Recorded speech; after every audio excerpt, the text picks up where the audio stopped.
Hey Saturday Sampler folks, I'm here today to show you how to make your next block. The one we're working on is called London Roads and it's month 2 and it's on page 12 in your book. So I want to go over a couple things that we're going to do this time, and I am going to use 2 of the specialty rulers that were called out as optional. The first one I'm going to use is the 90-degree quarter square triangle. That's one of them. And then the other one we're going to use is the 45-degree half square triangles. And this just makes cutting a little easier, and it also helps us avoid some of the bias.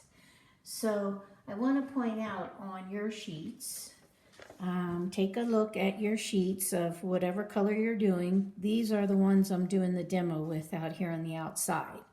But I want to point out on the dark prints, you're basically, if you're using these rulers, you're going to cut a 2.5-inch strip from those. And then you're going to also cut your rectangle 2 by 4.5. And you have plenty of fabric to do that. So first things first, we want to cut the dark prints, the half square, the quarter square triangle. So I have cut my 2.5-inch strip.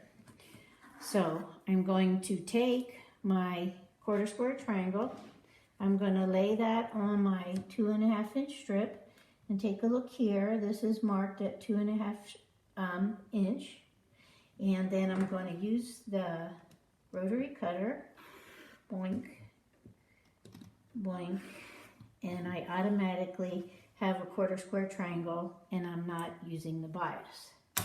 So you're going to do that with each one of your dark prints, and you're going to do the same thing with your bright print. 1 from each color, 4 from your bright prints. So what I want you to do next is, clearly you need to pay attention to what direction we're putting these guys together. So I highly recommend that you lay them out. So these are the 2 right here that I haven't sewed. So lay them the way you're going to sew them. Trust me, otherwise you'll have a double arrow and that won't be right. So lay those pieces out before you give them a go.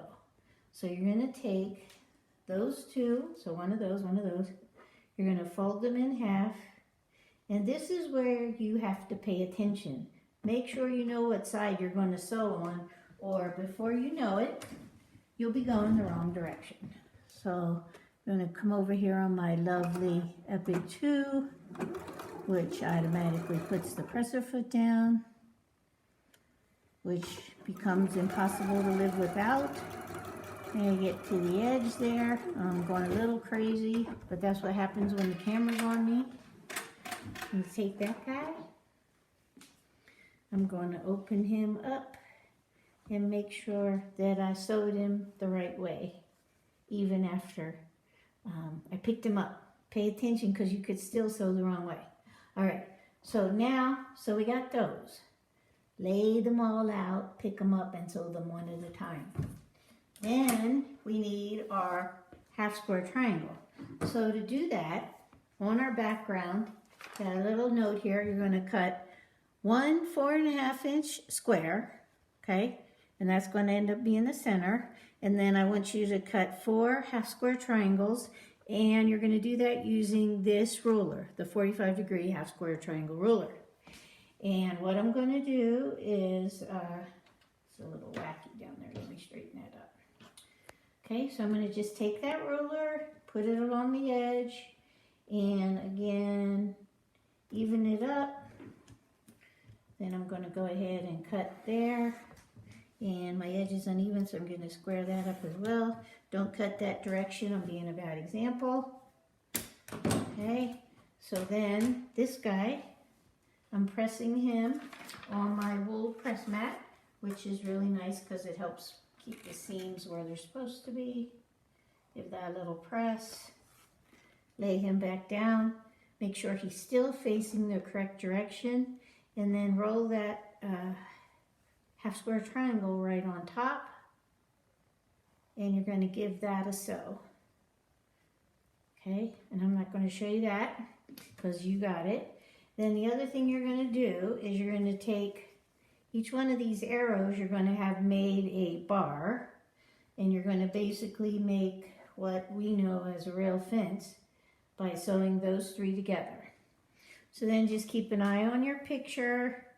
You're going to combine that row, this row, and then that row. Voila, very simple, and you're done.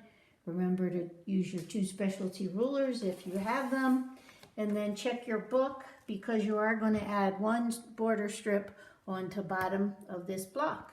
And that's it for London Roads. Wear your mask and we'll see you soon. Ciao.